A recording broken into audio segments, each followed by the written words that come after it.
നെടിയാണിയിൽ നിന്നും ഒരു കൂട്ടർ വന്ന് കാത്തു നിൽക്കുന്നുണ്ട്. ഒരു പരിചാരകൻ വന്ന് പറഞ്ഞു. സത്യവ്രതൻ മുറുക്കാൻ തുപ്പൽ കോളാമ്പിയിലേക്ക് തുപ്പിയിട്ട് പരിചാരകനെ നോക്കി. കർമ്മത്തിനാണോ? അതേ തിരുമേനി. ഉത്സവകാലമല്ലേ? ഉത്സവകാലത്ത് നോം കർമ്മം ചെയ്യാറില്ലെന്ന് അറിഞ്ഞൂടെ ഭ്യാനനക്ക? ഭ്രാന്ത് പിടിച്ച ഒരു സ്ത്രീ ഒപ്പമുണ്ട്. കുറച്ചു പേര് ചേർന്ന് അവരെ പിടിച്ചു നിർത്തിയിരിക്കുകയാണ്. കഷ്ടം തോന്നുന്നു, പരിചാരകൻ പറഞ്ഞു. സത്യവ്രതൻ എതിർത്ത് എന്തോ പറയാൻ ആരംഭിച്ചപ്പോൾ ഗോവിന്ദൻ ഇടയ്ക്ക് കയറി. തിരുമേനി, എതിര് പറയരുത്.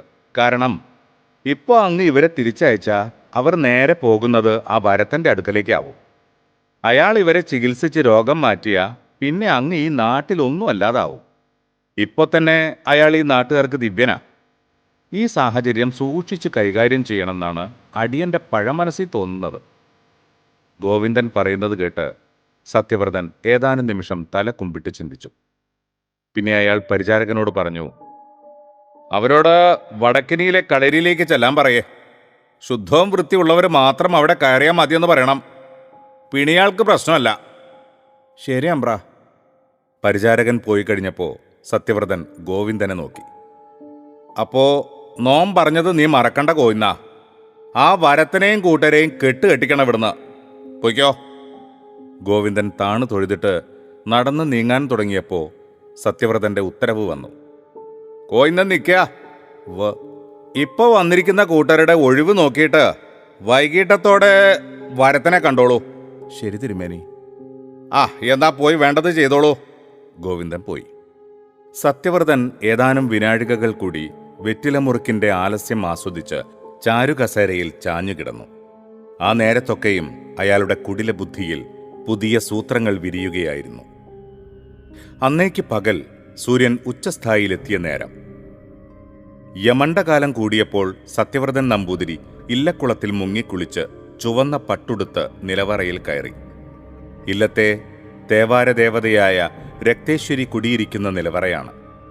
പാരമ്പര്യമായി കൈമാറി വരുന്ന മന്ത്രവടിയും വെള്ളിദണ്ഡും ചുരികയും രക്തേശ്വരിയുടെ മുമ്പിലുള്ള പീഠത്തിലാണ് സമർപ്പിച്ചിരിക്കുന്നത്.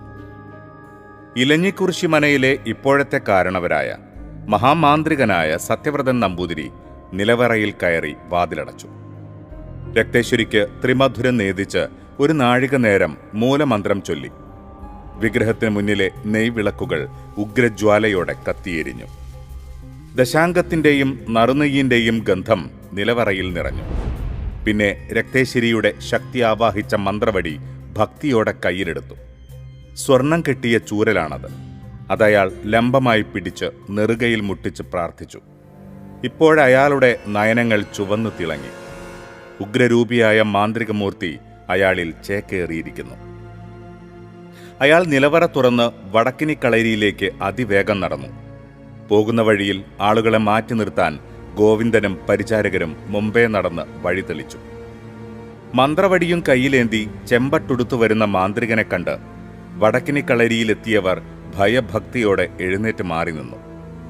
ബാധ കൂടിയ സ്ത്രീയെ ചിലർ ഒരു മൂലയിൽ പിടിച്ചു നിർത്തിയിട്ടുണ്ട്. സത്യവ്രതനെ കണ്ടതോടെ അവർ ഉച്ചത്തിൽ ഒന്നലറുകയും അതിശക്തമായി കൈകാൽ കുടഞ്ഞു തെറിപ്പിക്കുകയും ചെയ്തു.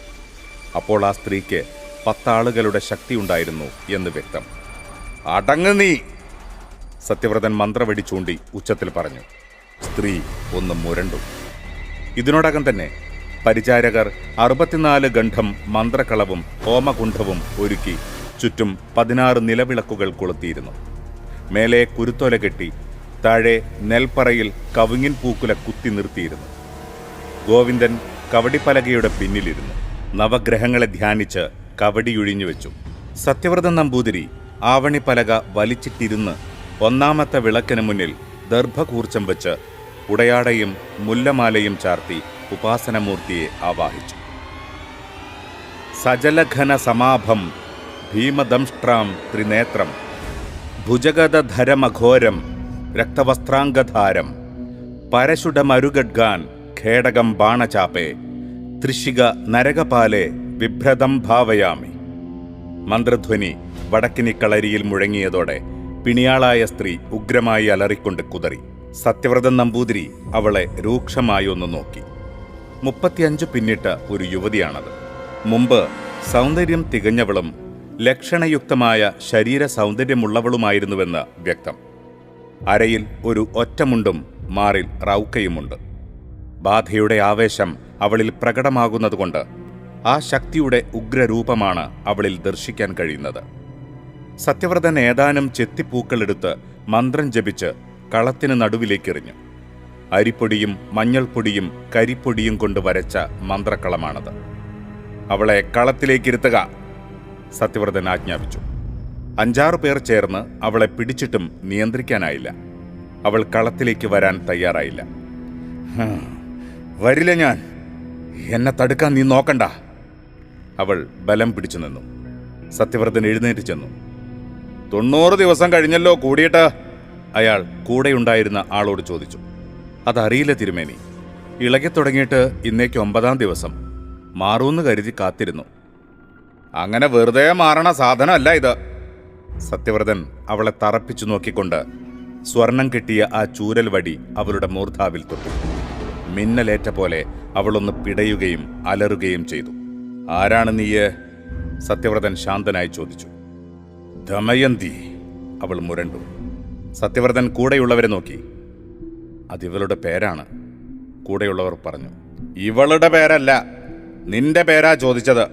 ഇവളുടെ ആത്മാവിനെ കൂട്ടിപ്പിടിച്ചിരിക്കുന്ന ആളിന്റെ പേരാ എനിക്ക് അറിയേണ്ടത്. സത്യവ്രതൻ കോപിഷ്ഠനായി. നിനക്കറിയില്ലേ, നീ വലിയ മഹാമാന്ത്രികനല്ലേ, നീ കണ്ടുപിടിക്കടാ. സ്ത്രീ അതും പറഞ്ഞ് പൊട്ടിച്ചിരിച്ചു. സത്യവ്രതൻ ഗോവിന്ദനെ നോക്കി. ഗോവിന്ദൻ കവടിപ്പലകയിലെ ഗ്രഹനില നോക്കി പറഞ്ഞു. 4-ാം ഭാവത്തിൽ കുജൻ, കേതുവിൻ്റെയും ശനിയുടെയും ദൃഷ്ടിയുണ്ട്. ഉഗ്രശക്തിയുള്ള മറുതയാണ്.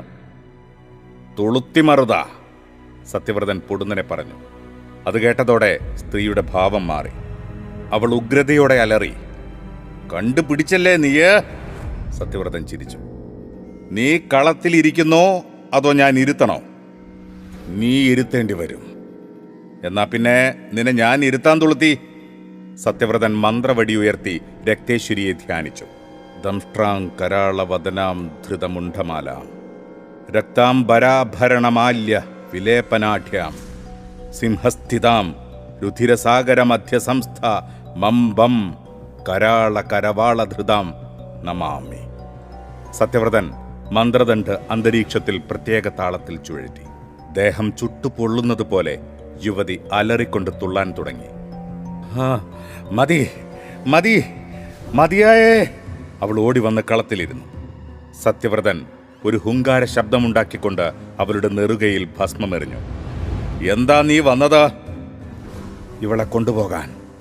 അതെന്തിനാ? പാക്കരനുള്ള കർമ്മമാണ്.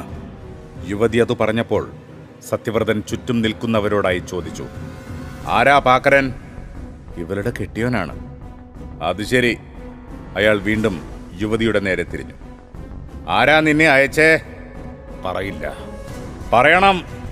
എന്നാ കേട്ടോളൂ. കറുത്തടം കുഞ്ഞാറാണൻ.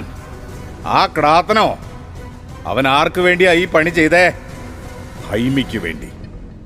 എന്താ അവളുടെ ആവശ്യം? അവൾക്ക് പാക്കരനെ വേണം. അതിന് ദമയന്തി ഇല്ലാതാകണം ലേ? സത്യവ്രതൻ അത് ചോദിച്ചിട്ട് ജനക്കൂട്ടത്തെ നോക്കി. പാക്കരൻ ഇക്കൂട്ടത്തിലുണ്ടോ? ഉണ്ടേ, ആരോ വിളിച്ചു പറഞ്ഞു. ഒരു മെല്ലിച്ച മനുഷ്യനെ ആരൊക്കെയോ ഉന്തിത്തള്ളി മുന്നിലേക്ക് നീക്കി നിർത്തി. നിനക്ക് ഭൈമിയെ അറിയാമോ പാക്കര? അറിയാം. അയാൾ മുക്കി മൂളി ഉത്തരം നൽകി. അത് കേട്ടതോടെ ഒരു കാരണവർ വന്ന് പാക്കരന്റെ കരണത്തൊരടി കൊടുത്തു. നായേ, നിനക്ക് അവളുമായിട്ട് എന്താ ഇടപാടാ? അയാൾ സത്യവ്രതനോട് പറഞ്ഞു. തമ്പ്രാനെ, ഭൈമി ഒരു കൊള്ളരതാത്തവളാ, പിഴച്ചവള്. സത്യവ്രതന് ദേഷ്യം വന്നു. കാരണം ഒരു മാറി നിൽക്ക്. ചോദ്യം ചോദിക്കാനും ഭേദ്യം ചെയ്യാനും ഞാനുണ്ട് ഇവിടെ. ഇനി നിന്റെ ശബ്ദം ഇവിടെ കേൾക്കരുത്.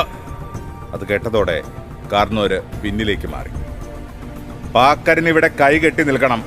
ഞാൻ പറയുന്നത് വരെ നിൽക്കണം, സത്യവ്രതൻ ആജ്ഞാപിച്ചു. പാക്കരൻ തലകുലുക്കി. സത്യവ്രതൻ ആവടി പലകയിൽ വന്നിരുന്ന് യുവതിയോട് സംസാരിച്ചു തുടങ്ങി. തുളുത്തി, എന്തോ ന്യായം എന്നൊരു കാര്യമില്ലേ തുളുത്തി? എന്ത് ന്യായമാണ്? ഏത് ന്യായത്തെക്കുറിച്ചാണ് പറയുന്നത്? അതായത് ഈ ദമയന്തി പാക്കരന്റെ ധർമ്മപത്നിയാണ്. ഭൈമി കരക്കാര് കൊണ്ടാടുന്ന ഒരു പിഴച്ചവളും. അപ്പോ നീ ചെയ്തത് ന്യായമാണോ തുളുത്തി? എന്റെ യജമാനൻ പറഞ്ഞു, ഞാൻ അനുസരിച്ചു. അതിൽ ന്യായാന്യായങ്ങൾ ഞാൻ നോക്കാറില്ല. നീ ന്യായം നോക്കിയിട്ടാണോ പലതും ചെയ്തു കൂട്ടിയിരിക്കുന്നത്? നീ ചെയ്തു കൂട്ടിയ ന്യായങ്ങളുടെ കണക്കൊക്കെ ഞാൻ ഇവിടെ നിരത്തട്ടെ മന്ത്രവാദി. അത് പറഞ്ഞ് യുവതി പൊട്ടിച്ചിരിച്ചു. സത്യവ്രതൻ പൊടുന്നനെ വിയർപ്പിൽ കുളിച്ചു. അയാൾ ഗോവിന്ദനെ നോക്കി. ഗോവിന്ദൻ ഞെട്ടലോടെ നോക്കിയിരിക്കുകയായിരുന്നു. പൊടുന്നനെ സത്യവ്രതന്റെ ഭാവം മാറി. അയാൾ പ്രതികാര ബുദ്ധിയോടെ എന്തോ കടുത്ത കർമ്മത്തിനുള്ള തയ്യാറെടുപ്പ് തുടങ്ങി. എവിടെ കടുക്? 101 കുരുമുളക് വേണം, വേഗം വേണം. സത്യവ്രതൻ നമ്പൂതിരി അതീവ കോപത്തോടെ സഹായികൾക്ക് നേരെ ശബ്ദമുയർത്തി. പരികർമ്മികൾ ഉടൻ തന്നെ പിച്ചളവട്ടിയിലെ സാധനങ്ങൾ ഉയർത്തിപ്പിടിച്ചു. അത് കേട്ട് യുവതി അലറിക്കരഞ്ഞു. വേണ്ട, വേണ്ടായേ. സത്യവ്രതൻ മന്ത്രം ജപിച്ചുകൊണ്ട് പിച്ചളവട്ടിയിൽ നിന്നും കടുക് വാരി ഹോമകുണ്ഡത്തിലേക്ക് എറിഞ്ഞു. അയാൾ തിരികെ ആവണിപ്പലകയിൽ വന്നിരുന്നു. സ്ത്രീ ഉറഞ്ഞു തുള്ളി തുടങ്ങി. ഹോമകുണ്ഡത്തിലേക്ക് ഓരോ പിടി കടുകും ജപിച്ചുകൊണ്ടെറിയവേ സ്ത്രീ തുള്ളി തുള്ളി കളത്തിലേക്ക് കയറി വന്നു. അവൾ അതിന് നടുക്കായിരുന്നു. മതി, നിർത്ത്, വേണ്ടായേ. സ്ത്രീ തുള്ളുന്നതിനിടയിൽ അലറി വിളിക്കുന്നുണ്ട്. 108 കുരുമുളകം ജപിച്ച് ഹോമകുണ്ഡത്തിലിട്ടതിനു ശേഷം സത്യവ്രതൻ ആ സ്ത്രീയെ തറപ്പിച്ചു നോക്കി. അപ്പോൾ എങ്ങനെയാ തുളുത്തി?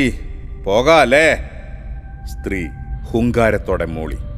സത്യവ്രതൻ ജനക്കൂട്ടത്തെ നോക്കി ചോദിച്ചു. തുളുത്തിമറുത പോകാൻ തയ്യാറാണ്.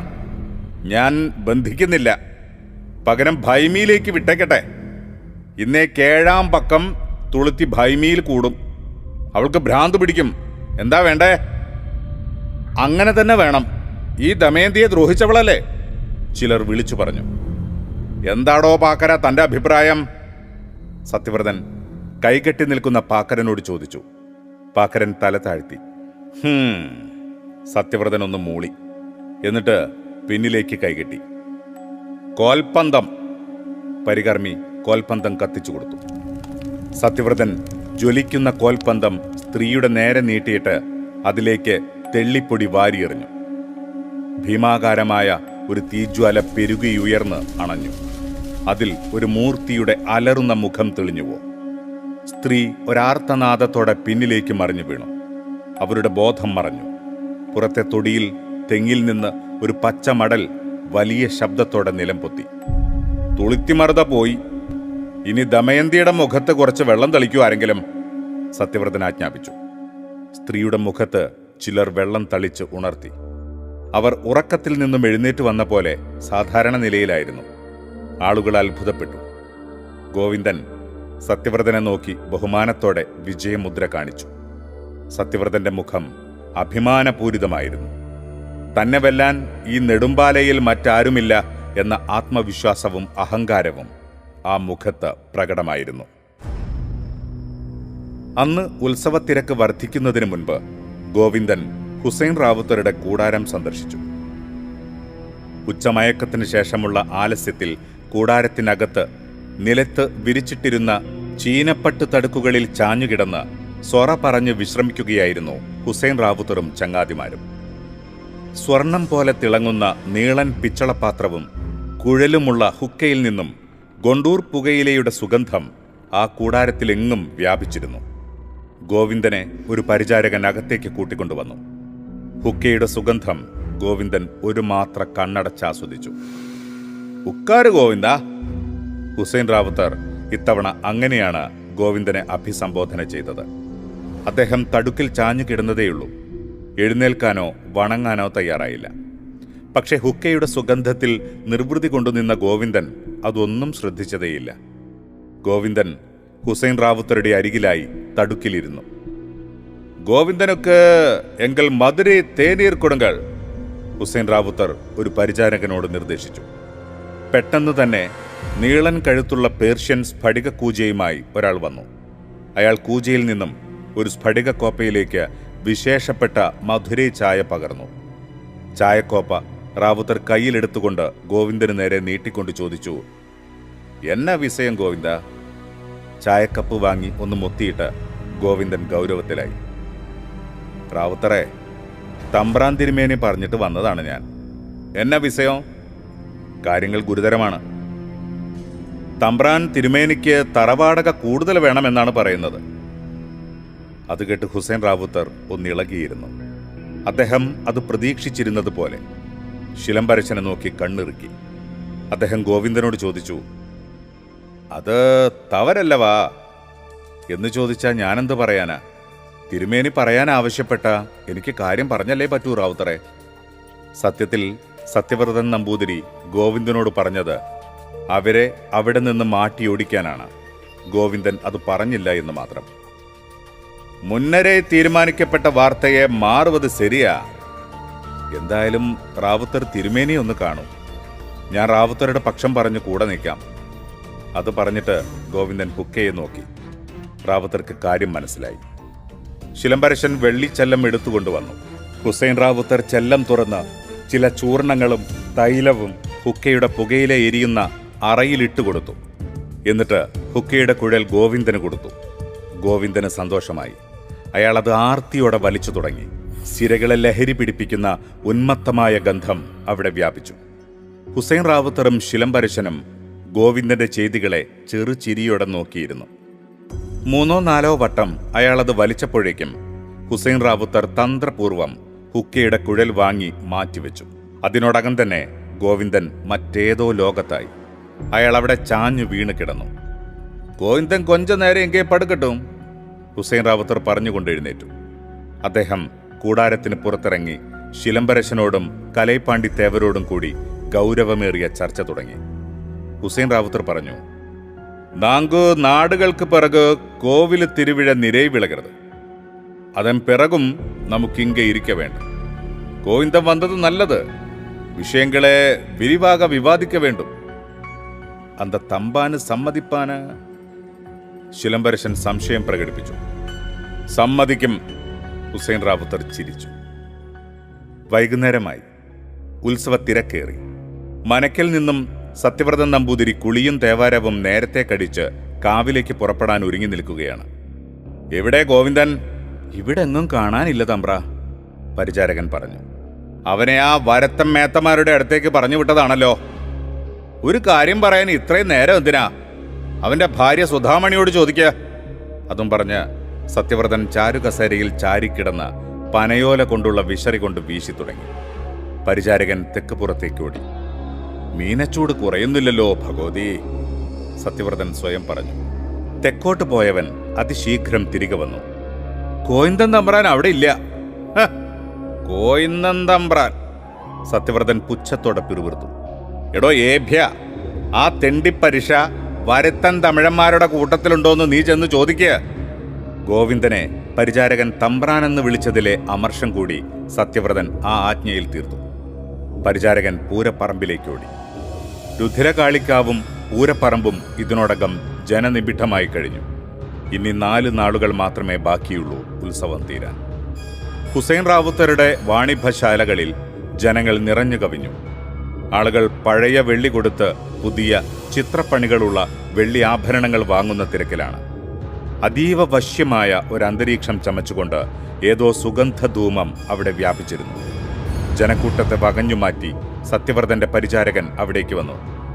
അണ്ണാച്ചിമാരെ! എന്തേ? കലൈപ്പാണ്ടി തേവർ ചോദിച്ചു. മനക്കലെന്നാണ്. ശരി, കോയിന്തൻ തമ്പ്രാൻ എവിടെ? ആ ചോദ്യം കേട്ട് ഹുസൈൻ റാവുത്തറും ശിലംബരശനും മുഖത്തോട് മുഖം നോക്കി. ഗോവിന്ദൻ ഇപ്പോഴും മയക്കത്തിലാണ്. അയാൾ ഇവിടെ ഹുക്ക വലിച്ച് ഇത്രയും നേരമായി മയങ്ങിക്കിടക്കുകയാണെന്ന വിവരം സത്യവ്രതനും മറ്റുമറിഞ്ഞാൽ കുഴപ്പമാണ്. വന്നിരിക്കുന്ന പരിചാരകനെ പിടിച്ചു നിർത്തുക. ഉടൻ എന്തെങ്കിലും ചെയ്തേ പറ്റൂ. ഹുസൈൻ റാവുത്തർ ശിലംബരശന്റെ കാതിൽ എന്തോ മന്ത്രിച്ചിട്ട് അതിവേഗം കൂടാരത്തിലേക്ക് നടന്നു. എൻ നൻപരെ അമേദ്യാകനിൽ, കലൈപ്പാണ്ടി തേവർ സത്യവ്രതന്റെ അക്ഷമനായ പരിചാരകനോട് പറഞ്ഞു. കോയിന്തൻ തമ്പ്രാൻ എങ്കെ? പരിചാരകൻ തമിഴിൽ ആശയവിനിമയം നടത്താൻ ശ്രമിച്ചു. കലൈപ്പാണ്ടി തേവർ ചിരിയോടെ തലയാട്ടി. ഉള്ളേ പെരിയ ചർച്ച നടന്നുകൊണ്ടിരിക്കരുത്. തമ്പ്രാൻ ശീഘ്രം വരുവാർ, നീ പോ. പരിചാരകൻ മനസ്സില്ലാ മനസ്സോടെ സ്ഥലം വിട്ടു. ഹുസൈൻ റാവുത്തർ കൂടാരത്തിനകത്ത് ചെല്ലുമ്പോൾ ഗോവിന്ദൻ ഹുക്കയുടെ ലഹരിയിൽ മദ്യമയങ്ങി ബോധം കെട്ട് കിടക്കുകയായിരുന്നു. അയാൾ ചെല്ലം തുറന്ന് ഒരു താലത്തിൽ വിരൽ മുക്കി ഗോവിന്ദന്റെ നാസികയ്ക്ക് സമീപം വെച്ചു. അയാൾ ഏതാനും നിമിഷങ്ങൾക്കകം തല കുടഞ്ഞെഴുന്നേറ്റു. അപ്പോഴേക്കും ഹുസൈൻ റാവുത്തർ ഒരു വെറ്റിലയിൽ ചില ചൂർണങ്ങൾ തേച്ച് ഗോവിന്ദന്റെ വായിലിട്ട് കൊടുത്തു. ഇപ്പോത് കൊഞ്ചം വെറ്റിലയെ മെன்று സാപ്പിടത് നല്ലത്. ഗോവിന്ദൻ വെറ്റില ചവച്ചതോടെ ലഹരിയുടെ കെട്ടുവിട്ട് ഉന്മേഷവാനായി. അയാൾ തടുക്കിൽ നിന്ന് എഴുന്നേറ്റപ്പോൾ ഹുസൈൻ റാവുത്തർ ചോദിച്ചു, ഇപ്പോഴത് എന്നെ നേരമെன்று തെരിയുമാ? അയ്യോ, സമയം എത്രയായി? കോവിലിൽ വിളക്ക് പൂജയെ നേരം, ദീപാരാധന. നിങ്ങളിങ്ങെ ഹുക്കാവെ പയമ്പെടുത്ത് കിരീർകരെന്ന് തിരുമേനിക്ക് തെരിയക്കൂടാതെ. അയ്യോ, അതൊന്നും തമ്പ്രാൻ തിരുമേനി അറിയരുത്, കുഴപ്പമാകും. ഞാൻ നേരത്തെ പറഞ്ഞ കാര്യം മനസ്സിലിരിക്കട്ടെ. ഉത്സവം തീരാൻ ഇനി 4 നാളെ ബാക്കിയുള്ളൂ. സത്യത്തിൽ ഇവിടെ നിന്ന് നിങ്ങളെ പറഞ്ഞു വിടാനാ തിരുമേനിയുടെ ഉത്തരവ്. ഞാനത് പറഞ്ഞ് ശരിയാക്കാം. എപ്പോഴാ മനക്കിലേക്ക് വരുന്നത്? നാളെ കാലയങ്കു വരുവോ? ഹുസൈൻ റാവുത്തർ പറഞ്ഞു. ഗോവിന്ദൻ ചെറിയ മയക്കത്തിന്റെ ആലസ്യത്തിൽ പതറുന്ന കാലടികളോടെ കൂടാരത്തിന് പുറത്തേക്ക് നടന്നു. പിറ്റേന്ന് രാവിലെ ഹുസൈൻ റാവുത്തറും ശിലംബരശനും കലൈപ്പാണ്ടി തേവരും കൂടി മനയിലേക്കെത്തി. സത്യവ്രതൻ നമ്പൂതിരി പൂമുഖത്ത് ചാരുകസേരയിൽ വിശ്രമിക്കുകയായിരുന്നു. ഗോവിന്ദൻ പടിയുടെ താഴെ വിനീതനായി നിൽക്കുന്നുണ്ട്. അവർ വർത്തക സംഘത്തിന്റെ വരവും കാത്തിരിക്കുകയായിരുന്നു എന്ന് വ്യക്തം. സത്യവ്രതന്റെ മുഖം ആസുരമായ ചിന്തകൾ കൊണ്ട് കാർമേഘാവൃതമായിരുന്നു. ഹുസൈൻ റാവുത്തർ ചിരിയോടെ അയാളെ അഭിവാദ്യം ചെയ്തെങ്കിലും അങ്ങേര് പ്രത്യഭിവാദം ചെയ്യാനുള്ള മനസ്സ് കാണിച്ചില്ല. എപ്പോഴാണ് മടക്കം? സത്യവ്രതൻ ഗൗരവത്തിൽ ചോദിച്ചു. തിട്ടവട്ടമാക എതുവും മുടിവ് ചെയ്യപ്പെടവില്ലേ? എന്നുവെച്ചാ അവരെന്താ പറഞ്ഞത്? സത്യവ്രതൻ തിരുമേനി ഗോവിന്ദന് നേരെ നോക്കി. ഗോവിന്ദൻ ഉത്സാഹത്തോടെ തർജ്ജമ ചെയ്തു. അതായത് തിരുമേനി, അവരൊന്നും തീരുമാനിച്ചിട്ടില്ല എന്നാ പറയുന്നേ. അങ്ങനെ പറഞ്ഞാൽ എങ്ങനെയാ? പറമ്പൊഴിഞ്ഞു തരണം. സത്യവ്രതൻ ശബ്ദമുയർത്തി. ഗോവിന്ദൻ ഇടപെട്ടു. തിരുമേനി ഒന്ന് അടങ്ങ്. അതായത് ഇവരെ ഇപ്പൊ പറഞ്ഞു വിട്ടാലും നഷ്ടം നമുക്ക് മാത്രമേ ഉള്ളൂ. ഉള്ള തറവാടക കൂടി കിട്ടാതാവും. അവലും പൊരിയും വിൽക്കുന്നവനൊക്കെ എന്തോ തറവാടക തരാനാ. ഇവരാണെ കാളവണ്ടികളും കൊണ്ട് ഇവിടുന്ന് കെട്ടുകെട്ടിയ അടുത്ത ഗ്രാമത്തിൽ ചെന്ന് വാണിഭശാല തുറന്ന് കച്ചവടം തുടങ്ങും. അവര് ചക്രമുണ്ടാക്കുകയും ചെയ്യും. അപ്പോഴും നഷ്ടം നമുക്കാ തിരുമേനി. സത്യവ്രതൻ അത്ഭുതത്തോടെ ഗോവിന്ദന് നേരെ നോക്കി. നീ എന്താ ഗോവിന്ദ മലക്കം മറിഞ്ഞേ? ഇവറ്റകൾ ഇവിടുന്ന് ഓടിക്കാൻ നിനക്കായിരുന്നല്ലോ തിടുക്കം കൂടുതല്. അത് കേട്ട് ഹുസൈൻ റാവുത്തറുടെ മുഖത്ത് ഒരു ചെറു ചിരി വിടർന്നു. ഗോവിന്ദൻ വലിയ ചമ്മലോടെ ഹുസൈൻ റാവുത്തറെ നോക്കി പറഞ്ഞു, ചുമ്മാതാ. തമ്പ്രാൻ തിരുമേനി ഇടയ്ക്കിടെ ഇങ്ങനെ തമാശകളൊക്കെ പറയും. ഗോവിന്ദ! സത്യവ്രതൻ ശാസനയോടെ വിളിച്ചപ്പോൾ ഗോവിന്ദൻ നിശബ്ദനായി. സത്യവ്രതൻ ഹുസൈൻ റാവുത്തറോട് പറഞ്ഞു, ആ, ഇനിയിപ്പോ ഉത്സവം തീരാൻ 3 നാളല്ലേ ഉള്ളൂ. അതുവരെ നിന്നോ. ഗോവിന്ദൻ വീണ്ടും ഇടയ്ക്ക് കയറി സത്യവ്രതന്റെ കാതിൽ പറഞ്ഞു, അവര് മുറ്റത്ത് തന്നെ നിൽക്കുക, കയറി ഇരിക്കാൻ പറയായിരുന്നു. അത് കേട്ടതോടെ സത്യവ്രതന്റെ മുഖം ചുവന്നു. അയാൾ അടക്കി പിടിച്ച ശബ്ദത്തിൽ ഗോവിന്ദന്റെ കാതിൽ പറഞ്ഞു, കണ്ട വരത്തം മേത്തന്മാർക്ക് കയറി നരങ്ങാനുള്ളതല്ല ഇലഞ്ഞിക്കുറിശി മന. ശുദ്ധവും വൃത്തിയുണ്ട്. ഉഗ്രമൂർത്തികളായ പരദേവതകൾ വാഴുന്ന മനയാ ഇത്. നിനക്കറിയില്ലാന്നുണ്ടോ ഗോവിന്ദ? അവർ തമ്മിൽ രഹസ്യമായ എന്തോ വാക്കുതർക്കത്തിലാണെന്ന് മനസ്സിലായ ഹുസൈൻ റാവുത്തർ ഇടപെട്ടു. ആ, ഒന്ന് സൊല്ല വേണ്ടു. ദേ, റാവുത്തർക്കൊരു കാര്യം പറയാനുണ്ടെന്ന് ഗോവിന്ദൻ സത്യവ്രതന്റെ ശ്രദ്ധ ക്ഷണിച്ചു. പറയൂ റാവുത്തരെ. സത്യവ്രതൻ ഹുസൈൻ റാവുത്തറുടെ നേരെ നോക്കി. കാവിൽ തിരുവിഴ മുടിന്താലും ചില കാലം ഇങ്ങ് വ്യാപാരം ചെയ്യ വിരുമ്പിക്കറാം. റാവുത്തർ പറഞ്ഞത് മനസ്സിലാകാതെ സത്യവ്രതൻ ഗോവിന്ദനെ നോക്കി. ഗോവിന്ദൻ അത് തർജ്ജമ ചെയ്തു. അതായത് തിരുമേനി, ഉത്സവം കഴിഞ്ഞാലും കുറച്ചു നാളുകൂടി ഇവർക്കിവിടെ കച്ചവടം ചെയ്യണമെന്ന്. അത് കേട്ടതോടെ സത്യവ്രതന്റെ മുഖം കുറെ കൂടി ആസുരമായി. അതൊന്നും നടക്കില്ല. കാവൂട്ട് ഉത്സവം കഴിഞ്ഞാൽ ഇവർ കെട്ടുകെട്ടിക്കോണം. ശിലംബരശന്റെയും തേവരുടെയും മുഖം വിവർണമായെങ്കിലും ഹുസൈൻ റാവുത്തർ ഗോവിന്ദനെ നോക്കി. ഗോവിന്ദൻ കണ്ണിറുക്കി കാണിച്ചു. ഹുക്കയുടെ ഗുണമാണതെന്ന് റാവുത്തർ മനസ്സിൽ വിചാരിക്കുകയും ചെയ്തു. ഗോവിന്ദൻ സത്യവ്രതന്റെ കാതിൽ മന്ത്രിച്ചു. തിരുമേനി, അടിയനെതിര് പറയുന്നു വിചാരിക്കരുത്. കയറി വന്നിരിക്കുന്ന മഹാലക്ഷ്മിയെ തട്ടിക്കളയരുത്. ഈ വരത്തൻ മേത്തന്മാരെന്നാടാ മഹാലക്ഷ്മി ആയത്? അടിയൻ പറയുന്നത് അങ്ങോട്ട് കേൾക്കൂ തിരുമേനി. ഈ കൊല്ലം കാലവർഷം ചതിച്ചതിനാൽ കൃഷിയാകെ നഷ്ടത്തിലായെന്ന് തിരുമേനിക്കും കൂടി അറിവുള്ളതാണല്ലോ. അതുകൊണ്ട് ഖജനാവ് ഫലത്തിൽ കഷ്ടിയ. ബ്രിട്ടീഷ് ഈസ്റ്റ് ഇന്ത്യ കമ്പനിക്കുള്ള കപ്പത്തിൽ ഒരു കുറവും വരികയില്ല. കൂടുതൽ വന്നെങ്കിലേ ഉള്ളൂ. പിന്നെ കോഴിക്കോട് സാമൂതിരി ചോദിക്കുന്നതും കൊടുക്കേണ്ടി വരും. നാട്ടിലെ പാവപ്പെട്ട തമ്പ്രാന്മാരെ ഊറ്റി ചോര കുടിക്കുകയാണല്ലോ അവരുടെ പണി. ചക്രത്തിന് ചക്രം തന്നെ വേണം. ഇതിപ്പോ ഇവര് വന്നത് നന്നായി. ഇവരുടെ കയ്യിൽ നിന്നും കുറച്ച് കൂടുതൽ ചക്രം കിട്ടും.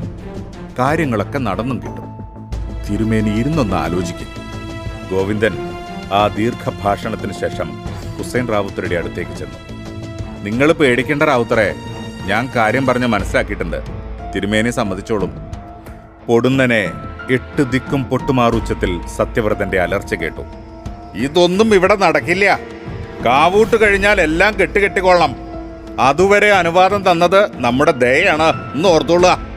അതും പറഞ്ഞ് സത്യവ്രതൻ ചവിട്ടിത്തുള്ളി അകത്തേക്ക് പോയി. ശിലംബരശനും തേവരും ഹുസൈൻ റാവുത്തറെ നോക്കി. അവരുടെ മുഖത്ത് നിരാശ പടർന്നിരുന്നു. ഹുസൈൻ റാവുത്തർ ഒന്ന് പുഞ്ചിരിച്ചു. പിന്നെ അവിടെ നിന്നിറങ്ങി നടന്നു. സുഹൃത്തുക്കൾ പിന്നാലെ ചെന്നു. ഗോവിന്ദൻ ഒരു മാത്ര സ്തംഭിച്ചു നിന്നിട്ട് അകത്തേക്ക് ഓടി. സത്യവ്രതൻ 4 കെട്ടിന്റെ നടുത്തളത്തിലെ സപ്രമഞ്ച കട്ടിലിൽ വന്നിരുന്ന് മുറുക്കാൻ ആരംഭിച്ചിരുന്നു. ഗോവിന്ദൻ പറഞ്ഞു, എന്ത് മണ്ടത്തരമാണ് തിരുമേനി കാണിച്ചത്. നമ്മുടെ ഖജനാവ് കാലിയാണെന്ന് തിരുമേനിക്കും അറിവുള്ളതല്ലേ? ഉവ്വ് ഗോവിന്ദ, അതിനേക്കാൾ ഭയാനകമാണ് ഉഗ്രവിഷമുള്ള അണലിയെ എടുത്ത് മടിയിൽ വെക്കുന്നത്. ഇനി ബ്രിട്ടീഷുകാരോടും? ഗോവിന്ദൻ പറയാൻ വന്നത് കൈ ഉയർത്തി വിലക്കിക്കൊണ്ട് സത്യവ്രതൻ പൂരിപ്പിച്ചു. ബ്രിട്ടീഷുകാർക്കും സാമൂതിരിക്കും കൊടുക്കാനുള്ള വകയൊക്കെ എന്റെ കാലിപ്പെട്ടിയിലുണ്ട്. ഗോവിന്ദൻ തൽക്കാലം പോ. ഗോവിന്ദൻ ആശാവഹമല്ലാത്ത തലകുലുക്കത്തോടെ പിൻവാങ്ങി. കടുത്ത മീനവേനലിലും കരിനീലിക്കാട് പൂത്തു തളിർത്തു നിന്നു. വൃക്ഷനിബിഡമായ വനത്തിന്റെ ഹൃദയത്തിലൂടെ നിറഞ്ഞൊഴുകിയിരുന്ന കാട്ടാറിലൂടെ ഇപ്പോഴും തണുത്ത കുളിർജലം കളകളം ശബ്ദമുണ്ടാക്കിക്കൊണ്ട് ഒഴുകുന്നുണ്ട്. വയലറ്റ് പൂക്കൾ തിങ്ങി നിറഞ്ഞ ഒരു വള്ളിപ്പടർപ്പ് ചെറുതായൊന്നനങ്ങി. തൊട്ടരികിലുള്ള വലിയ മവ്വാമരത്തിന്റെ മറവിൽ നിന്നും മരതക പച്ച നിറമുള്ള പട്ടുചേലയുടെ അഗ്രം കണ്ടു. വൈകാതെ ആ പട്ടുചേലയുടെ ഉടമയെയും കണ്ടു. തേൻ നിറമുള്ള അതീവ സുന്ദരിയായ യുവതി. ഏകദേശം 20 വയസ്സോളം പ്രായം കാണും അവൾക്ക്. മരതക പച്ച നിറമുള്ള പഴയൊരു പട്ടുചേല ദേഹത്ത് ചുറ്റിയുടുത്തിട്ടുണ്ട്. മുതുകിൽ പനമ്പ് കൊണ്ട് നെയ്ത ഒരു വട്ടി തൂക്കിയിട്ടിട്ടുണ്ട്. കയ്യിൽ ഒരു വില്ലുണ്ട്. അരയിലാകട്ടെ ഏതാനും അമ്പുകൾ കൊടുത്തിട്ടിട്ടുണ്ട്. അത് അമുദയാണ്, കരിനീലിക്കാടിന്റെ അതിസുന്ദരിയായ മകൾ. കാട്ടാറ് മുറിച്ചു കടക്കാൻ വേണ്ടി തണുത്ത വെള്ളത്തിലിറങ്ങിയ അവളുടെ പാദങ്ങൾ ഒരു വേള നിശ്ചലമായി. എന്തോ അസാധാരണമായ ശബ്ദം കേട്ടതുപോലെ. കാടിന്റെ മനസ്സിനെ തൊട്ടറിയുന്നവളാണ് അമുദ. അവളുടെ പാദങ്ങളിലെ പാദസരങ്ങളായി ചാർത്തിയ കല്ലുമാലകൾ പോലും നിശബ്ദമായി. അമുദ ചുറ്റും കാതോർത്തു. എവിടെ നിന്നോ ഒരു ഞരക്കം കേൾക്കുന്നുണ്ട്. അതൊരു പുരുഷന്റെ ശബ്ദമാണ്. അമുദയുടെ പഞ്ചേന്ദ്രിയങ്ങളും ജാഗരൂകമായി.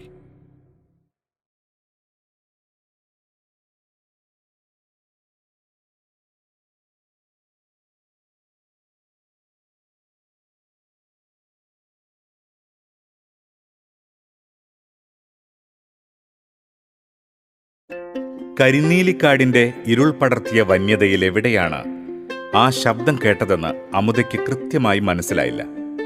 അവൾ കണ്ണുകൾ കൊണ്ടും കാതുകൾ കൊണ്ടും ചുറ്റും പരതി. വീണ്ടും ആ ദീനരോദനം അവളുടെ കാതിൽ മുഴങ്ങി. ഒരു യുവാവിന്റെ ശബ്ദമാണതെന്ന് അവൾ തിരിച്ചറിഞ്ഞു. അമുദ അമ്പും വില്ലും കയ്യിലെടുത്ത് കുലച്ചു പിടിച്ചു. കാട്ടുമുയലിനെയോ കാട്ടാടിനെയോ കണ്ടാൽ അമ്പെയ്ത് പിടിക്കാറുണ്ടവൾ. ഇപ്പോൾ ആപത്തിലകപ്പെട്ട ആരെയോ രക്ഷിക്കാനുള്ള വ്യഗ്രതയോടെയാണവൾ ജാഗ്രതയോടെ നീങ്ങുന്നത്. അവൾ മന്ദമായൊഴുകുന്ന കാട്ടാറിലൂടെ മെല്ലെ നടന്നു. കാലിലെ നിറമുള്ള കല്ലുപാദസരങ്ങൾ ഉരസി ശബ്ദമുണ്ടാക്കി. അത് കാട്ടാറിന്റെ കളകളാരവുമായി ഒത്തുചേർന്ന് ഒരു കാനന സംഗീതം സൃഷ്ടിച്ചു. പെട്ടെന്ന് കാട് കുലുക്കി വലിയ ശബ്ദമുണ്ടാക്കിക്കൊണ്ട് ഒരു കാട്ടുപന്നി തൊട്ടു മുന്നിലൂടെ കാട്ടാറിന്റെ കുറുകെ പാഞ്ഞുപോയി. അമുദയുടെ ഉള്ളാന്തിപ്പോയി. അവൾ പുലച്ച വില്ലോടെ അല്പം കൂടി മുന്നോട്ട് നീങ്ങി. വീണ്ടും ആ ശബ്ദം കേട്ടു. ഇപ്പോൾ അത് തൊട്ടടുത്ത് കേൾക്കുന്നത് പോലെ തോന്നി. കാട്ടാറിൻ്റെ ഓരം പറ്റി നിൽക്കുന്ന ഒരു കൂറ്റൻ സാലമരത്തിൻ്റെ ചുവട്ടിലാണ് അവൾ ഇപ്പോൾ നിൽക്കുന്നത്. അവിടെ 2 മരക്കുറ്റികൾ തറച്ചു വെച്ചിരിക്കുന്നതും കാട്ടുവള്ളികൾ വരിഞ്ഞിരിക്കുന്നതും അവളുടെ ശ്രദ്ധയിൽപ്പെട്ടു.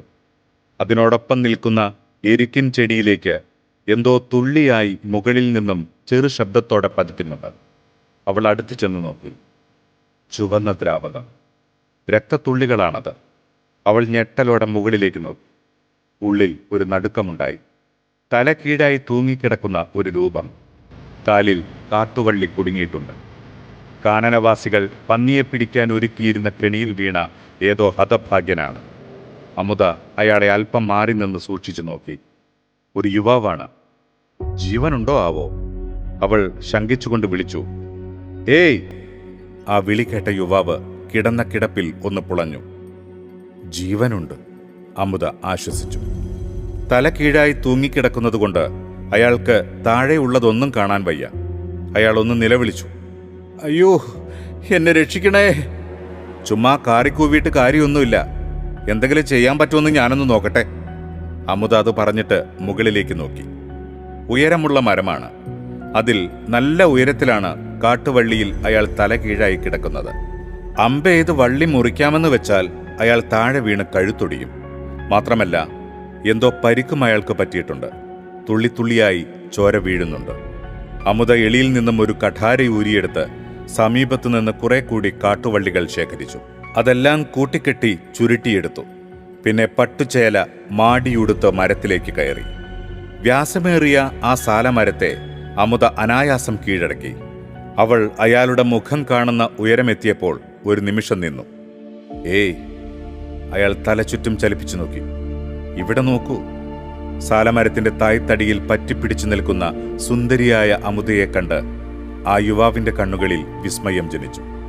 അത് സുന്ദരനായ ഒരു യുവാവായിരുന്നു. ബലിഷ്ഠമല്ലാത്ത കോമളമായ ശരീരം. അവന്റെ കിടപ്പ് കണ്ടപ്പോൾ അവൾക്ക് ചിരി വന്നുപോയി. പേടിക്കണ്ട കേട്ടോ, അവൻ ഒരു സ്വപ്നാവസ്ഥയിലൂടെ കടന്നു പോവുകയായിരുന്നു. ഇങ്ങനെ മരം കയറി പോകുന്നത് ഏതോ ദേവതയാണോ? അവൾ മുകളിലെ ശിഖരത്തിൽ ചെന്നു. കയ്യിലെ വള്ളി യുവാവ് തൂങ്ങിക്കിടക്കുന്ന വള്ളിയിൽ കൂട്ടിക്കെട്ടിയിട്ട് ശിഖരത്തിലെ കെട്ടറുത്തു. പിന്നെ പതിയെ വള്ളി താഴേക്കിറക്കി.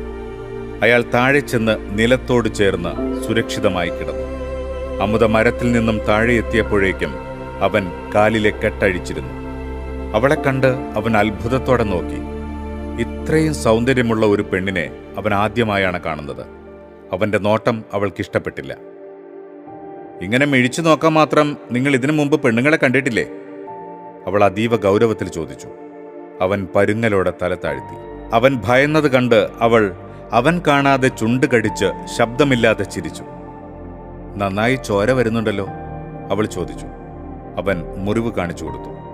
കെട്ടുമുറുകി കാലിലുണ്ടായ മുറിവിൽ നിന്നാണ് രക്തം വന്നുകൊണ്ടിരുന്നത്. അവൾ തൊട്ടടുത്തുണ്ടായിരുന്ന ഏതോ പച്ചില പിഴിഞ്ഞ് ചാറുണ്ടാക്കി മുറിവിലൊഴിച്ചു. അവൻ നീറ്റൽ കൊണ്ട് കരഞ്ഞു. നിങ്ങളുടെ പേരെന്താ? അമുദ ചോദിച്ചു. സുമേരൻ. ഏതെങ്കിലും മണ്ടന്മാരുടെ രാജ്യത്തു നിന്നാണോ വരുന്നത്? അവൾ പരിഹാസത്തോടെ ചോദിച്ചു. അതെന്താ അങ്ങനെ ചോദിച്ചത്? കാട്ടുപന്നിക്കുള്ള കെണി കണ്ടാൽ അറിഞ്ഞൂടെ?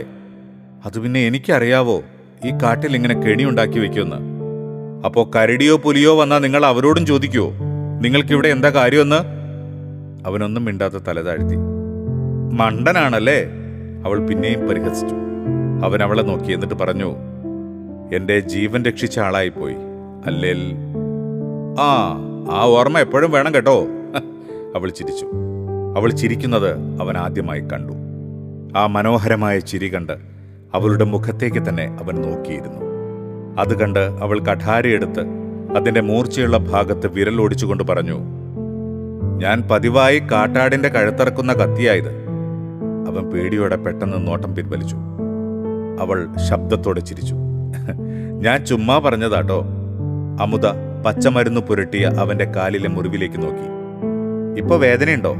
ഇല്ല. എപ്പോഴാ ഈ കെണിയിൽ വീണത്? ഇന്നലെ രാത്രി. വിശക്കുന്നുണ്ടാവൂലേ? അവൾ വട്ടിയിൽ നിന്നും പുഴുങ്ങിയ കരിങ്കിഴങ്ങെടുത്ത് നീട്ടി. അവൻ ആർത്തിയോടെ അത് കഴിച്ചു. അവൾ കാട്ടുചേമ്പിന്റെ ഇല കുമ്പിൽ കുത്തി അതിൽ കാട്ടാറിന്റെ വെള്ളമെടുത്ത് അവന് കുടിക്കാൻ കൊടുത്തു. അവന് വലിയ ഉന്മേഷം കിട്ടി. അമുത അവന്റെ കോമളമായ ശരീരം കണ്ടിട്ട് ചോദിച്ചു, വീട്ടിൽ പാലും വെണ്ണയും ഒക്കെ ഇഷ്ടം പോലെ കിട്ടൂല്ലേ? അവരുടെ ചോദ്യത്തിലെ പരിഹാസം മനസ്സിലാകാതെ അവൻ നിഷ്കളങ്കമായി മറുപടി പറഞ്ഞു, ഞാൻ കുറുമശ്ശേരി രാമുണ്ണിമേനോന്റെ പുത്രനാണ്. കോലത്തിരി വംശത്തിൽപ്പെടും. കളരിയിലൊന്നും പോകാറില്ലേ? പെണ്ണുങ്ങളുടെ മേനി പോലെ. മടിയാണ്. നിങ്ങൾ എങ്ങനെ ഈ കാട്ടിലെത്തിപ്പെട്ടെന്ന് പറയേ? മറവന്മാരുടെ പിടിയിൽ നിന്നും രക്ഷപ്പെട്ടു വന്നതാണ്. ഇതേതാണ് സ്ഥലം? ഇത് കരിനീലിക്കാട്. അടുത്തുള്ള ഗ്രാമം ഏതാണ്? നെടുമ്പാല ഗ്രാമം. അപ്പോൾ ഇതേത് രാജ്യത്തിൽപ്പെടും? നെടുമ്പാല ഗ്രാമത്തിന്റെ ഉടയോൻ ഇലഞ്ഞിക്കുറിശി മനയിലെ സത്യവ്രത നമ്പൂതിരിയാണ്. അയാൾ നമ്പൂതിരിക്കും ബ്രിട്ടീഷുകാർക്കും കപ്പം കൊടുക്കുന്നുണ്ട്. അമുദിയുടെ സംസാരം കേട്ട് സുമേരൻ വിസ്മയത്തോടെയിരുന്നു. കാട്ടുപെണ്ണിന് ഇത്രയും നാട്ടുകാര്യങ്ങളൊക്കെ അറിയാമോ എന്നല്ലേ ചിന്തിക്കുന്നത്? അതെ, പക്ഷെ എന്റെ കാര്യം ഇവിടെ കുഴപ്പമാണ്. സാമൂതിരിയുടെ പട്ടാളം കോലത്തിരിയുടെ അടുത്ത ബന്ധുവായ എന്നെ കണ്ടാൽ വെറുതെ വിടില്ല. പിന്നെ എന്നെ തട്ടിക്കൊണ്ടുവന്ന് എന്റെ പിതാവിനോട് വിലപേശാൻ നടക്കുന്ന മറവന്മാരെയും പേടിക്കണം. എന്തു ചെയ്യും? സുമേരൻ ആലോചനയിലായി. അവൻ പെട്ടെന്ന് ചോദിച്ചു, ഞാൻ നിങ്ങളുടെ കുടിയിലേക്ക് വന്നാലോ? അമുത അവനെ തല്ലാനോങ്ങി. അയ്യടാ, ഞാനൊരു പുറഞ്ചക്കനെയും വിളിച്ചോണ്ട് അങ്ങോട്ട് ചെന്നാ നല്ല കഥയായി. അത് നിങ്ങളുടെ അച്ചി വീടൊന്നുമല്ല. അവൾ തെല്ലുനേരം ആലോചിച്ചു നിന്നിട്ട് പറഞ്ഞു, ഞാനൊരു വഴി കണ്ടിട്ടുണ്ട്, വാ. അവൾ അവനെ എഴുന്നേൽക്കാൻ സഹായിച്ചു. അവൻ വേദന കൊണ്ട് തൊങ്കിയപ്പോൾ അവൾ പരിഹസിച്ചു. എല്ലൊന്നും പൊട്ടിയിട്ടില്ല, വള്ളി മുറിങ്ങി ചതഞ്ഞു പൊട്ടിയതല്ലേ ഉള്ളൂ. അതൊന്നും സാരമാക്കാനില്ല. 3 ദിവസം കൊണ്ട് കരിയും. അമുത മുമ്പേ നടന്നു. അവൻ തൊങ്കി തൊങ്കി പിന്നാലെയും. ആനത്താരയിലൂടെ കുറച്ചു ദൂരം നടന്നപ്പോൾ അമുത നിന്നു. അവൾ പടുകൂറ്റനായ ഒരു ഇലഞ്ഞിയുടെ മുകളിലേക്ക് നോക്കി. കണ്ടോ? അവൾ അവനോട് ചോദിച്ചു. എന്ത്? കുന്തം.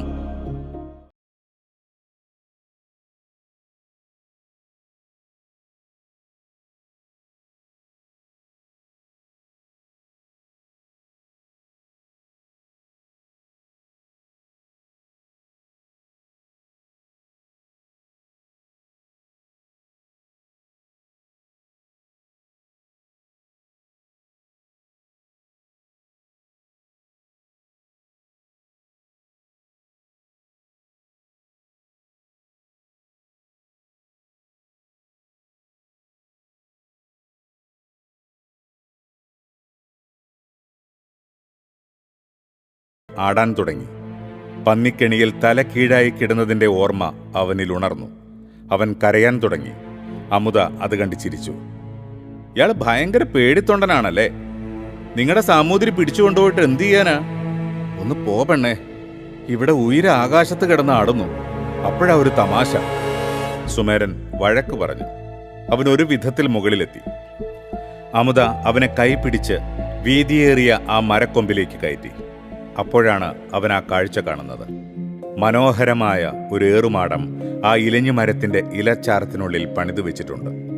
കാട്ടുവള്ളിയും മുളയും പനമ്പുമെല്ലാം വരിഞ്ഞു കെട്ടി മുകളിൽ മഴയും വെയിലും കൊള്ളാതെ പനയോല മേഞ്ഞ നല്ല ഒരു ഏറുമാടം. അമുത അതിനകത്തേക്ക് കടന്നു. പിന്നാലെ സുമേരനും. പനമ്പുകൾ വിരിച്ച തറയിൽ ഒരു തഴപ്പായ ചുരുട്ടി വെച്ചിട്ടുണ്ട്. വശങ്ങളിലെ ചുവരുകളിലും പനമ്പു തട്ടികൾ ഉപയോഗിച്ച് മറച്ചിരിക്കുന്നു.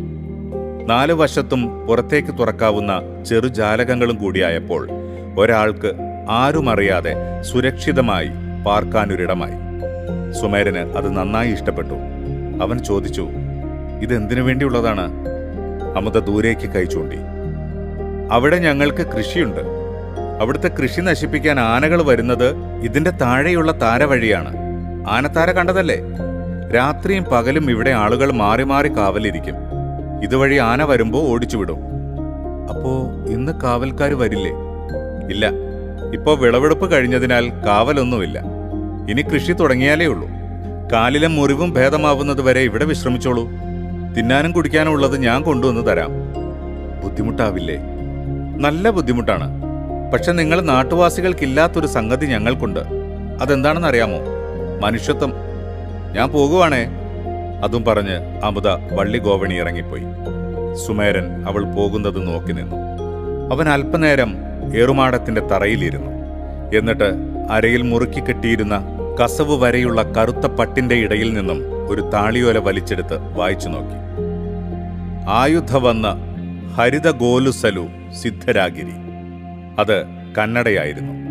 ആയുധം മൂർച്ച കൂട്ടാൻ തയ്യാറാവൂ എന്നായിരുന്നു അതിന്റെ അർത്ഥം. അവൻ കറുത്ത പട്ടുകെട്ടിന്റെ പിന്നിൽ ഒളിപ്പിച്ചു വെച്ചിരുന്ന ഉറയുള്ള ഒരു കഠാര പുറത്തെടുത്തു. തുകലുറയിൽ നിന്നും അവൻ കഠാരയൂരി പരിശോധിച്ചു. ചിത്രപ്പണികളുള്ള ആനക്കൊമ്പിന്റെ പിടിയുള്ള കഠാര. ഗോവിന്ദൻ തലചൊറിഞ്ഞുകൊണ്ട് അസ്വസ്ഥനായി സ്വന്തം ഗൃഹത്തിൽ അങ്ങുമിങ്ങും നടന്നു. ആരോടെന്നില്ലാതെ അയാൾ ഷണ്ഠയുടെ ശബ്ദമുയർത്തി. പണത്തിന് പണം വേണം. അതിന് എലിയെ കൊല്ലാൻ ഇല്ലം ചുടുന്നത് പോലെ മഹാലക്ഷ്മിയെ കഴുത്തു മുറുക്കി കൊന്നുകളയല്ല വേണ്ടത്. ഭാര്യ സുധാമണി അടുത്ത മുറിയിൽ എവിടെയോ ഉണ്ട്. അവർ വിളിച്ചു ചോദിച്ചു, നിങ്ങൾ എന്നോടാണോ പറയുന്നത്? അല്ല, നിന്റെ തന്ത കഴുതൂരിട്ടി ചെമ്പകമാരാരോട്. ദേ, എന്റെ അച്ഛനെ പറഞ്ഞാലുണ്ടല്ലോ, കാര്യം വല്ലതുണ്ടെ നേരിട്ട് പറയും മനുഷ്യ. ഞാൻ നമ്മുടെ തമ്പ്രാൻ തിരുമേനിയുടെ മണ്ടത്തരത്തിന്റെ കാര്യം പറഞ്ഞതാ. എന്തേ, ആ വെള്ളി വിൽക്കുന്ന തമിഴന്മാരില്ലേ? ഉവ്വ, അവരുടെ കച്ചവടത്തിന്റെ കാര്യമാ. ഉത്സവം കഴിഞ്ഞും കുറച്ചുനാൾ കൂടി അവരുടെ പണ്ടകശാലകളെ തുറന്നു വെച്ചോട്ടെ എന്ന് ചോദിച്ചതാ. നല്ല തറ വാടകയും തരാകും. എന്നിട്ട് തമ്പ്രാൻ തിരുമേനി എന്തു പറഞ്ഞു? പറ്റില്ലെന്ന് പറഞ്ഞു. കാവൂട്ട് ഉത്സവം കഴിഞ്ഞാൽ ഉടൻ അവരോട് സ്ഥലം വിടണമെന്നാ കൽപ്പിച്ചിരിക്കുന്നത്. കഷ്ടായിപ്പോയി. സുധാമണി താടിക്ക് കൈകൊടുത്തു. ഉടൻ തന്നെ അവരെന്തോ ഓർത്തിട്ട് അകത്തേക്ക് ഓടിപ്പോയി. അല്പസമയത്തിനകം തന്നെ അവർ ഉത്സാഹത്തോടെ ഓടി വന്നു. കയ്യിലൊരു വലിയ പെട്ടിയും ഉണ്ടായിരുന്നു. ഇതെന്താ? ഗോവിന്ദൻ ചോദിച്ചു. കണ്ടിട്ട് മനസ്സിലായില്ലേ? ഇല്ലെങ്കിൽ നോക്ക്. സുധാമണി അതും പറഞ്ഞ് പെട്ടി തുറന്നു. അത് നിറയെ പഴയ വെള്ളി ആഭരണങ്ങളാണ്. ഇത് പിടിച്ചേ. അവരത് ഗോവിന്ദന്റെ കയ്യിലേൽപ്പിച്ചിട്ട് വീണ്ടും അകത്തേക്കോടി. അവർ മറ്റൊരു പിച്ചളപ്പെട്ടിയുമായി തിരികെ വന്നു. ഇനിയുണ്ടോ? ഗോവിന്ദൻ വെള്ളി ആഭരണങ്ങളുടെ പെട്ടി അടുത്തുള്ള പീഠത്തിലേക്ക് വെച്ചിട്ട് ചോദിച്ചു. സുധാമണി ഉത്സാഹത്തോടെ അത് തുറന്നു. അതിൽ സ്വർണ്ണാഭരണങ്ങളാണ്. കൂടാതെ ഏതാനും സ്വർണ്ണ നാണയങ്ങളുമുണ്ട്. ഈ സ്വർണ്ണാഭരണങ്ങൾ മുഴുവൻ മാറ്റി പുതിയ പണിത്തരം വാങ്ങണം. പിന്നെ ഈ സ്വർണ്ണ നാണയങ്ങൾ കൊടുത്തിട്ട് മഹാലക്ഷ്മിയുടെ ചിത്രപ്പണികളുള്ള കാശുമാല വാങ്ങണം. പിന്നെ അഷ്ടലക്ഷ്മികളെ കൊത്തിയ ഒരു വലിയ വളയും വാങ്ങണം. ആ തമിഴന്മാരുടെ അടുത്ത് നല്ല വെള്ളിയുണ്ട്. സ്വർണം വൈകാതെ വരുമെന്ന് പറഞ്ഞിരുന്നു. ഒത്തിരി ആവശ്യക്കാരുണ്ടത്രേ. അതിന് 3 ദിവസം കൂടിയേ ഉള്ളൂ. അത് കഴിഞ്ഞാൽ അവരെവിടെ നിന്നും കെട്ടുകെട്ടും, ഗോവിന്ദൻ പറഞ്ഞു. അയാളുടെ ഉള്ളിൽ വലിയ കാലുഷ്യമുണ്ടായിരുന്നു. വാരത്തന്മാരായ ആ തമിഴന്മാരോട് ഉള്ളുകൊണ്ട് വലിയ ഇഷ്ടമൊന്നും ഉണ്ടായിട്ടല്ല. പക്ഷെ അവരുടെ ഹുക്ക ഇവിടെങ്ങും കിട്ടില്ലെന്ന് ഗോവിന്ദന് നന്നായി അറിയാം. അതുകൊണ്ട് അവരെ പെട്ടെന്ന് പറഞ്ഞു വിടുന്നതിനോട് അയാൾക്കൊട്ടും താല്പര്യമില്ല. സുധാമണി പറഞ്ഞു, ഞാനൊരു കാര്യം പറയാം. അവരെ ഇങ്ങോട്ട് വിളിച്ച് ഊണ് കൊടുക്കണം. എന്നിട്ട് ആഭരണങ്ങൾ മാറ്റി വാങ്ങണം. നിങ്ങൾ ഈ നാട്ടിലെ പ്രധാനപ്പെട്ട ഒരു അധികാരിയല്ലേ? അതുകൊണ്ട് കുറഞ്ഞ വിലയ്ക്ക്, അതുമല്ലെങ്കിൽ വെറുതെ അവർ ആഭരണങ്ങൾ മാറിത്തരും. മ്ലേച്ഛന്മാരെ വിളിച്ചകത്ത് കയറ്റി ഊണ് കൊടുക്കേ? എന്താ സുധാമണി ഈ പറയുന്നത്? വല്യാറ ഗോവിന്ദന്റെ തറവാട് അത്രയ്ക്ക് അധപതിച്ചിട്ടില്ല. ഗോവിന്ദൻ അത് പിടിച്ചില്ല. അയാളിലെ തറവാടി ഉണർന്നു. അതിനകത്ത് കയറ്റണമെന്ന് ആര് പറഞ്ഞു? പിന്നാമ്പുറത്ത് കൊടുക്കാമല്ലോ. സുധാമണിയുടെ പോംവഴി കേട്ട് ഗോവിന്ദൻ ചിരിച്ചു. ബാല്യക്കാർക്ക് കൊടുക്കണേടത്തോ? ഇടി മണ്ടിക്കാളി, അവര് മ്ലേച്ഛന്മാരാണേലും പണവും പ്രതാപവും ഉള്ളവരാ. പിന്നെന്ത് ചെയ്യും? ഇതൊക്കെ പഴയതുപോലെ തന്നെ ഇരിക്കട്ടെ അല്ലേ? സുധാമണി ആഭരണപ്പെട്ടികൾ നോക്കി നിരാശയായി. പെട്ടെന്ന് അവൾ പറഞ്ഞു, ഞാനൊരു കാര്യം പറയാം. അവരിൽ പ്രധാനികളെ മാത്രം വിളിക്കുക. എന്നിട്ട് പൂമുഖത്തിരുത്തി വിഭവസമൃദ്ധമായി ചോറ് കൊടുക്കുക. അവർ പോയി കഴിഞ്ഞിട്ട് പുണ്യാഹം നടത്തി അശുദ്ധം മാറ്റിയാൽ പോരെ? നമ്മുടെ കാര്യം നടക്കണേൽ അയിത്തം നോക്കിയിരുന്നാൽ പറ്റുമോ? ഗോവിന്ദൻ ചിന്തിച്ചപ്പോൾ ഭാര്യ പറഞ്ഞതിൽ കാര്യമുണ്ടെന്ന് തോന്നി. അയാൾ പറഞ്ഞു, ഞാൻ അവരെ വിളിക്കാം. അല്ലെങ്കിലും ഞാൻ നേരത്തെ ചിന്തിച്ചതായിരുന്നു അവരെവിടേക്ക് വിളിച്ച് സൽക്കരിക്കണമെന്ന്. കാരണം തിരുമേനിയുടെ അടുക്കൽ ചർച്ചയ്ക്ക് ചെന്നപ്പോൾ അവരോട് കയറിയിരിക്കാൻ പോലും പറഞ്ഞില്ല. അപമര്യാദയല്ലേ അത്? ഓ, എന്നാൽ ഒട്ടും വൈകിക്കണ്ട. ഇന്ന് തന്നെ ആയിക്കോട്ടെ. നാളെ കഴിഞ്ഞ് അവരങ്ങ് പോകില്ലേ? സുധാമണിക്കും സന്തോഷമായി. ഇതേ ഞാൻ എതിർപ്പാർത്തേ. അവർ പോരാമേ കൊണ്ടവർ. ഹുസൈൻ റാവുത്തർ കൂടാരത്തിലെ പട്ടുതടുക്കിൽ ഇരുന്നു കൊണ്ട് ചീനയിൽ നിന്നും കൊണ്ടുവന്ന പ്രത്യേകതരം കടലാസിൽ തൂവൽ മഷിയിൽ മുക്കി എന്തോ സന്ദേശം എഴുതിക്കൊണ്ട് പറഞ്ഞു. ശിലംബരശൻ കോപാകുലനായി. അന്ത നമ്പൂതിരിയും കെട്ട പെരുമയെ പാർക്കിരിക്കളാ നായ്. അവർക്ക് നാനേ ഒരു വേല കൊടുപ്പേ. ഹുസൈൻ റാവുത്തർ സന്ദേശം എഴുതി പൂർത്തിയാക്കിയിട്ട് ഒരിക്കൽ കൂടി വായിച്ചു നോക്കി. അത് ഇംഗ്ലീഷ് ഭാഷയിലുള്ളതായിരുന്നു. സന്ദേശം എഴുതിയ കടലാസ് പട്ടുചുറ്റിയ ഒരു മുളങ്കുഴലിൽ ഇട്ട് ഭദ്രമായി അടച്ച ശേഷം കലൈപ്പാണ്ടി തേവരെ ഏൽപ്പിച്ചു. അങ്ങേ താനേ പോക വേണ്ടും, ഇതേ വളങ്ക വേണ്ടും. ശരി. കലൈപ്പാണ്ടി തേവർ സന്ദേശവും വാങ്ങി കൂടാരത്തിന് പുറത്തേക്ക് നടന്നു. അയാൾക്ക് പോകാനുള്ള കുതിര അവിടെ തയ്യാറായി നിന്നിരുന്നു. തേവർ കുതിരപ്പുറത്ത് കയറി അതിവേഗം പാഞ്ഞു. ഈ കാഴ്ച കണ്ടുകൊണ്ട് ഗോവിന്ദൻ അവിടേക്ക് വരുന്നുണ്ടായിരുന്നു. ക്ഷമിക്കണം റാവുത്തറെ, തമ്പ്രാൻ ഒരു പിടിവാശിക്കാരനാ, കൂടാരത്തിനകത്തേക്ക് കടന്നു വന്ന ഗോവിന്ദൻ പറഞ്ഞു. ഹുസൈൻ റാവുത്തറും ശിലംബരശനും അയാളെ നോക്കി. അത് പറവയില്ലേ, ഈ 2 നാടുകളിൽ നമ്മ കിളമ്പി വിടുവോ? റാവുത്തർ തൂവൽ പേനയിൽ പുരണ്ട മഷി ഒരു തുണിയിൽ തുടച്ചുകൊണ്ട് പറഞ്ഞു. ഗോവിന്ദൻ ആരും പറയാതെ തന്നെ ചീനപ്പട്ടു തടുക്കിലേക്കിരുന്നു. നിങ്ങൾ അവിടെ വന്നിട്ട് തമ്പ്രാനൊന്ന് ഇരിക്കാൻ പോലും പറഞ്ഞില്ല. അതെനിക്ക് വലിയ വിഷമമായി. സുധാമണിക്കും വിഷമമായി. യാര് സുധാമണി? എന്റെ ഭാര്യ. ഉങ്ങൾ പൊണ്ടാട്ടിയാ? ഉവ്വ, അവൾ പറഞ്ഞു വീട്ടിൽ നിങ്ങൾക്കൊരു വിരുന്ന് നൽകണമെന്ന്. മാത്രമല്ല അവൾക്ക് കുറച്ച് ആഭരണങ്ങൾ മാറ്റി വാങ്ങാനുണ്ട്. മികവും മകിഴ്ചി അപ്പടിയേ ആകട്ടെ, ഹുസൈൻ റാവുത്തർ പറഞ്ഞു. ഗോവിന്ദൻ ചുറ്റും നോക്കി. രാത്രി അത്താഴം എന്റെ വീട്ടിൽ. ആ വലിക്കുന്ന സാധനം എങ്കെ? ഹുക്കവാ? അതെ. ഗോവിന്ദന്റെ കണ്ണുകളിൽ ലഹരിയോടുള്ള ആർത്തി ദൃശ്യമായത് ഹുസൈൻ റാവുത്തർ ശ്രദ്ധിച്ചു. അദ്ദേഹം പരിചാരകനെ കണ്ണു കാണിച്ചു. ഏതാനും നിമിഷങ്ങൾക്കുള്ളിൽ ഹുക്ക തയ്യാറായി. ഗോവിന്ദൻ ഹുക്കയിൽ മുഴുകി. ഹുസൈൻ റാവുത്തറുടെയും ശിലംബരശന്റെയും അന്നത്തെ അത്താഴം വല്യാറ ഗോവിന്ദന്റെ ഗൃഹത്തിലായിരുന്നു. വിശാലമായ പൂമുഖത്ത് അത്താഴം വിളമ്പി. സുധാമണി എല്ലാത്തിനും മുൻകൈയെടുത്തു. തൂശനിലയിട്ടു. അതിൽ കടുമാങ്ങാക്കറിയും മാമ്പഴ പുളിശ്ശേരിയും കാച്ചിയ പപ്പടവും വിളമ്പി. 6 കൂട്ടം വറ്റൽ വിളമ്പി. തോരനും ഓലനും ഇലയുടെ ഓരത്ത് നിരന്നു. കുത്തരി കൊണ്ടുള്ള ചോറ് വിളമ്പി അതിന്മേൽ മുളകുശ്യമൊഴിച്ചു. വിഭവങ്ങൾ കണ്ട് ഹുസൈൻ റാവുത്തറുടെയും ശിലംബരശന്റെയും കണ്ണു നിറഞ്ഞു.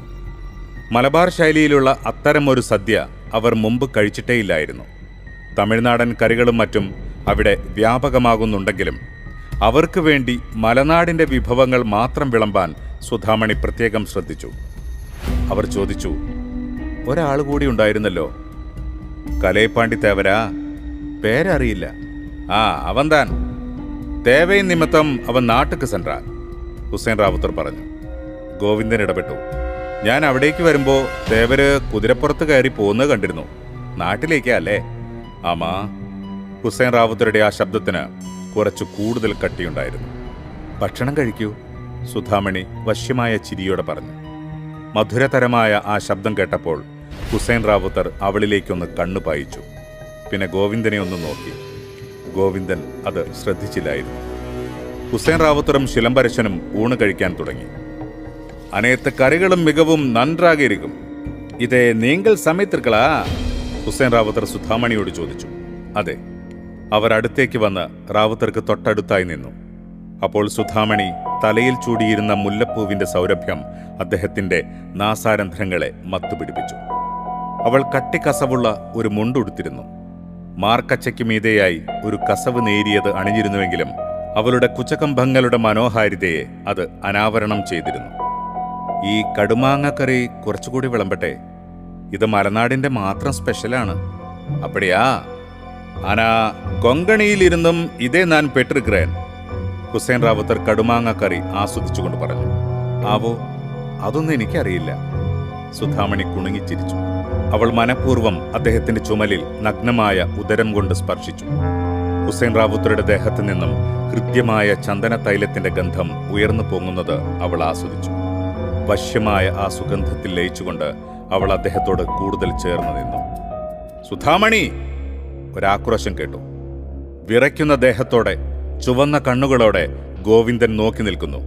അവൾ ഞെട്ടി പിന്നോക്കം മാറി. അദ്ദേഹത്തിന് ചോറ് കൊടുക്കൂ. ഗോവിന്ദൻ കലിയടക്കിക്കൊണ്ട് ശിലംബരശന് നേരെ കൈ ചൂണ്ടി.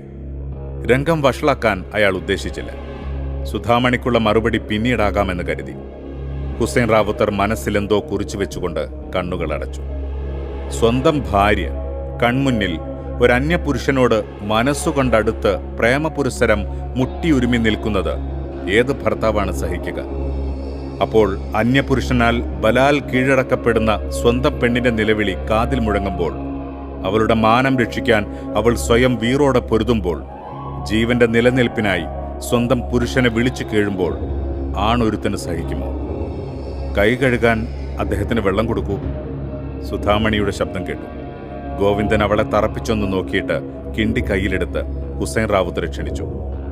റാവുത്തറെ, വന്നാലും കൈ കഴുകൂ, അയാൾ അതീവ ശാന്തനായി പറഞ്ഞു.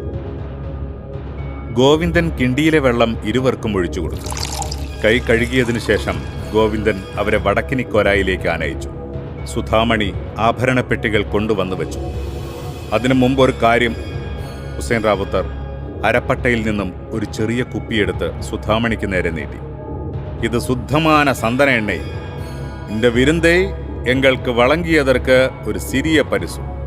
സുധാമണി സന്തോഷത്തോടെ അത് വാങ്ങി. അവൾ ഹുസൈൻ റാവുത്തറെ പ്രേമപൂർവം ഒന്ന് കടാക്ഷിച്ചു. ഗോവിന്ദന് അതൊട്ടും ഇഷ്ടപ്പെട്ടില്ലെങ്കിലും അയാൾ മറുത്തൊന്നും പറഞ്ഞില്ല.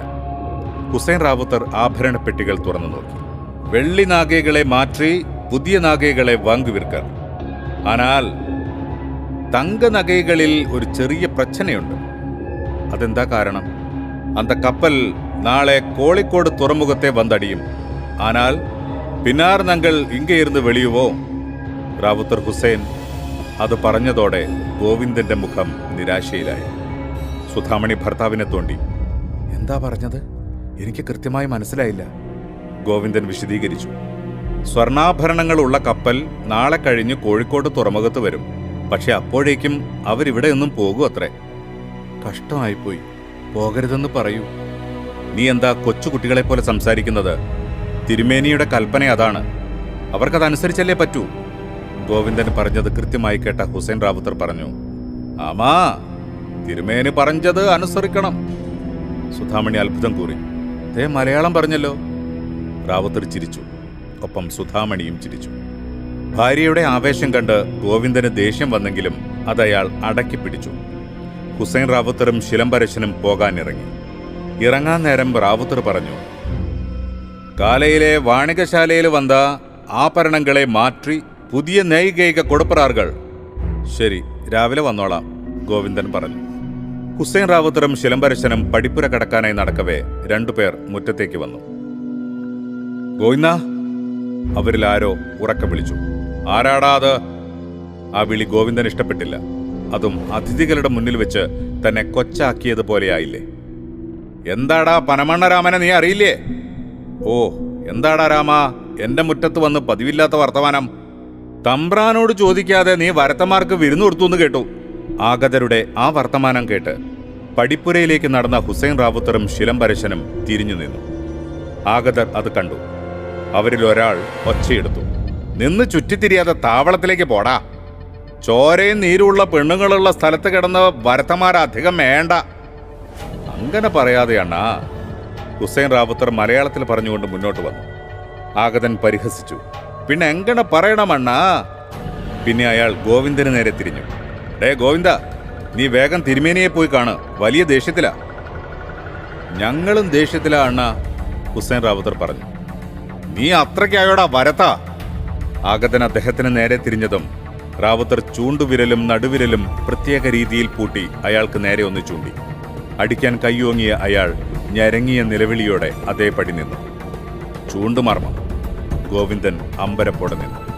വായും പൊളിച്ചു നിന്ന രണ്ടാമന്റെ കരണം പുകച്ച് റാവുത്തർ ഒരടിയും കൊടുത്തു. അവൻ കയ്യാലെ ചാടി ഓടിക്കളഞ്ഞു.